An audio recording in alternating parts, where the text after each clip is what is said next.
I didn't realize that you were signed to Premier's label. Well, what it is it's I'm actually signed to Works of March, which is his production company. Okay. And what had happened was we were doing the Big Suge album, Street Champ, and he heard what I had done, and I had gone to New York for the. It was actually for the Street Champ. We were doing the Street Champ release party in Boston, and when I was in New York, Premier called me. He goes, "I want to take you out for lunch, for doing a Street Champ. We could talk."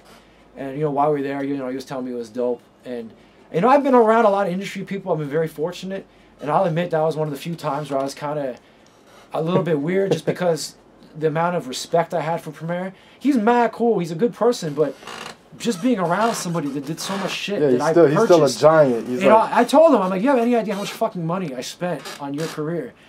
But so I was a kind of like, it was a cool lunch. And what happened was, at the end of the lunch, I told him I was going to the spot to dig.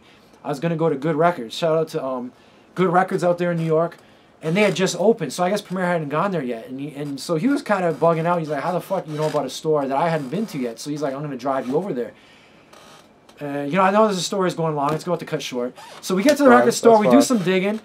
And then he invited me back to headquarters. And then while we were there, we were just hanging out, having a good time. And then he had told me that he had checked out my MySpace page, which kind of tripped me out. I was kind of like, damn, all right. And he asked me, do you want to be part of Works of Art? And I didn't quite know what that meant, but what he explained to me was that he had a lot of respect for my music, which obviously any producer, I think, you hear those words coming from somebody like a Premier. I mean, it's surreal to some extent. And he said that he gets a lot of work, and he thinks that I could kind of, basically he could shop my music while he was getting that work and get me some placements. And the only reason why he wanted to do that is because he respected my music. And that was it. And he's like, you continue to do what you're doing, keep producing what you're doing, keep hitting your artists, but, I'm going to bring you under my wing and kind of, try to put you on it. And to me, it was almost one of those, if someone would have told me, someone would have made me an offer like that, I wouldn't have, I would have been like, whatever. But, and to have somebody who wanted me to be Moss, and to bring drum breaks, and to bring break beats, and to bring samples, and to keep the shit gutter, I mean, it was a no-brainer for me. And above and beyond that, I mean, Premier and I have a real good relationship, and it's not just a music relationship. I mean, I got the utmost respect for him, and we're real close. And so to be able to work with somebody, and Dan had already worked with Premier in the past, so it was just kind of bringing everything full circle. And that's where it's at now. So, I talk to him a lot, and I'm trying to work on some shit for him right now. And I mean, really, there's nothing much more I can say about it other than it's been an unbelievable opportunity, and I mean, it is what it is. I mean, how about placements, like artists that you'd like to work with that you haven't had a artists chance to? I like to. That's a good one. Somebody maybe that's in your iPod or something that you haven't had a chance to. No, there are definitely. I mean, there's definitely artists that I think I could really do some shit with. I mean, I know this is a common answer, but I think I could do some shit with Nas. And I think because Nas is the type of rap MC who go. I mean, he can go. I mean, what can you say about Nas? The guy's a legend.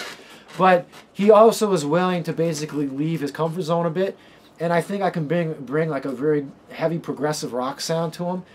And I've never heard him on that sound before, and I think I can do it in a way that would fit him, like a New York State of Mind kind of heavy, that kind of feel, but a little bit more progressive. I mean, that probably wouldn't happen, but I think I would mesh with him.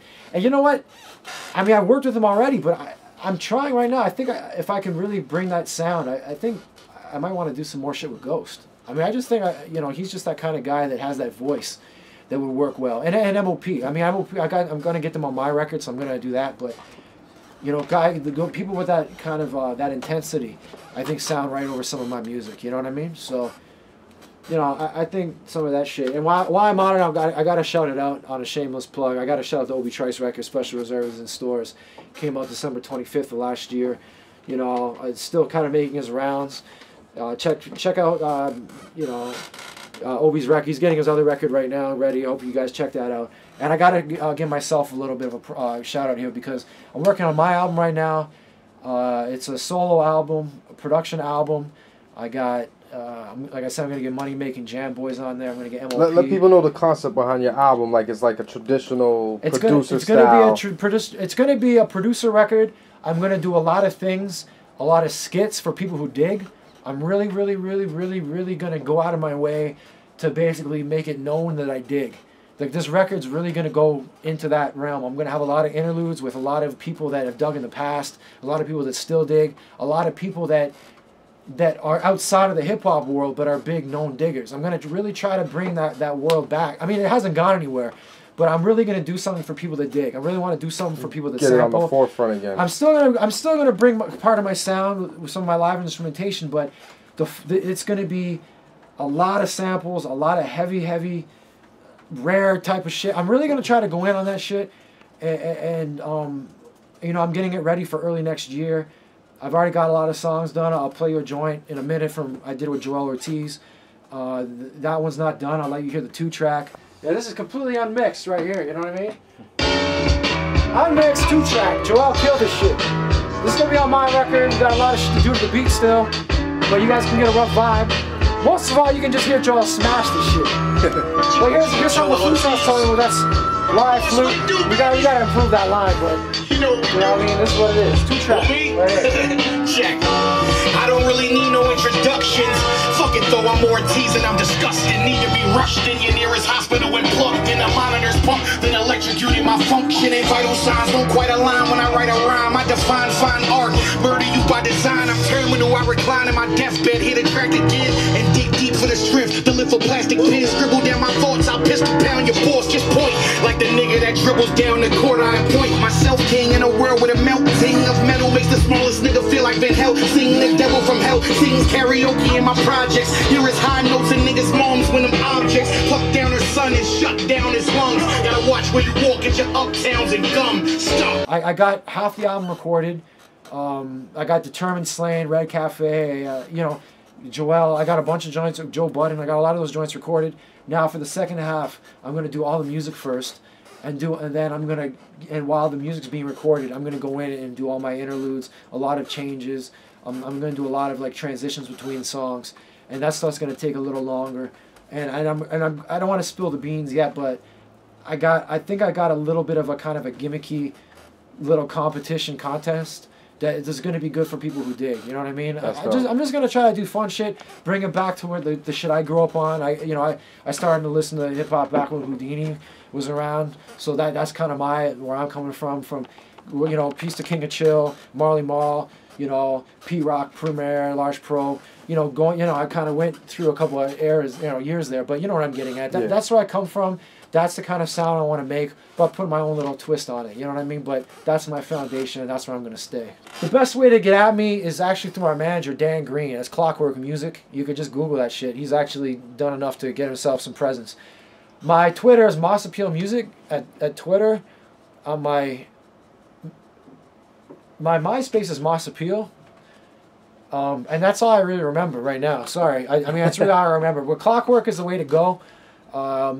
You know what I mean? And that's that. Shouts out to Clockwork, again, Dan Green, Clockwork Music, Terminology, Static Selector, everybody under that umbrella. You know, I know a lot of people are making moves right now. And that's that. You know, I want to shout out OnSMASH, OnSMASH.com. The website I hit every morning when I get up, you know, it's OnSMASH. The one website that's keeping it hip-hop. You know what I mean? There's a lot of websites that are doing a lot of media right now and doing a lot of different things. They're kind of trying to venture off into different areas to gather more audience. OnSMASH keeps that shit where it's supposed to be, and I know when I go there, I don't have to filter through a bunch of bullshit. And that's something that a lot of people are starting to stray from, and I'm glad that these guys are keeping it where it needs to be. You know what I mean? So, shouts out to Toronto. Shouts out to my man ProLogic. Shouts out to everybody up here. You know, everybody doing their thing. We got a lot of talent in the city. A lot of people that are coming out. Check out shit from guys like Rich Kid. You know, we got crews like Empire. We got, you know, Socrates about to drop his album. We got a lot of people up here doing their thing, and I'm shouting out people that I don't even run with. You know, that's just mutual respect we got up here because we got a lot of talent. You know what I mean? So you guys are going to be seeing it soon. You might as well jump on that shit now and catch the shit before the wave gets too big. You know what I mean? So, I mean, that's that. You know, this is Moss. We're in the studio working on music. And, you know, I'm out.